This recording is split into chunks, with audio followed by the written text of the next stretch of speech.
Well, there are another 24. Nearly. We are 27 altogether.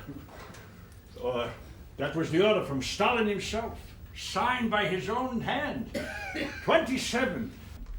Dropped into this cell at the very same time. I read it with my own eyes, spread out before me on the kitchen table before they took me away. If the great leader wanted 27 in this cell, they'd be here. Moved, the whole gaggle. This cell for latecomers alone. Oh, is that it? Am I late? I'd have rushed to get here earlier if I'd known.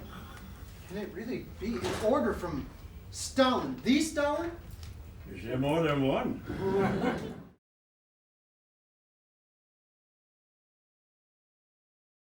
What kind of accident leaves no car and no crash, and a national hero with a broken neck, alone, and face down in the snow? We are here, as Melvin says, for the 5th line. And luckless Michoels. One wrong word slips from his mouth. You do not think, for that for once acknowledging God. Stalin! Ruthless killer of kulak and kite, for one word, for less he takes a life.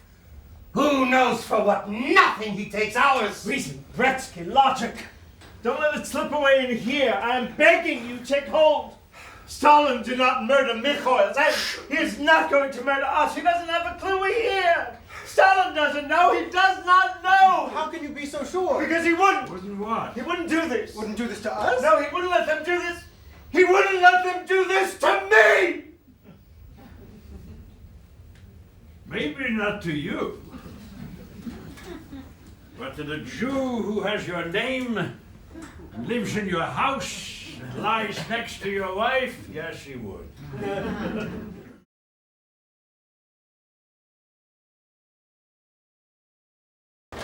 Water. Nothing! Not a drop.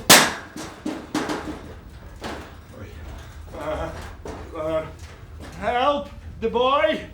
Some water. Another blanket to warm. Hey! Some water in here! Some water and a blanket! Please. Open up, Scotchim! You've broken this boy! Well, but if that kind of fit, can the boy be? Open up, murderers!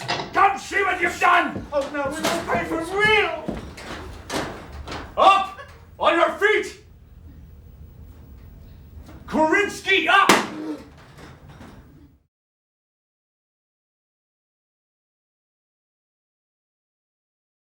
Have you never really skipped a day? With the writing. Until I was arrested, I wrote every day of my life. I never missed a day either. Until I stopped. Are you really quit, Zunser? It's hard to believe. Oh, but Bretzky, your desk drawers overflow with papers, I swear it. You'll stop writing when you're dead like the rest of us. Exactly. You admit it. I admit to being dead.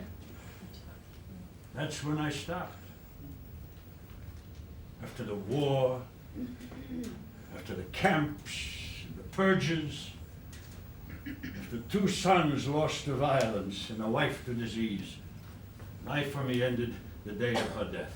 I stopped writing simply because for me, all of this has long been done.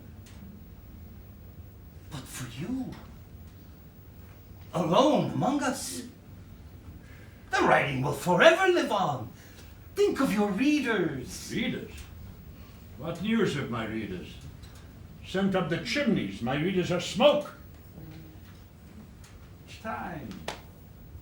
Look at us. Look at me. The whole rest of my generation has gone to the ovens. The ovens are off to America to sit around, men of a murdered language, who may never again hear the simple sound of a stranger properly uttering their names.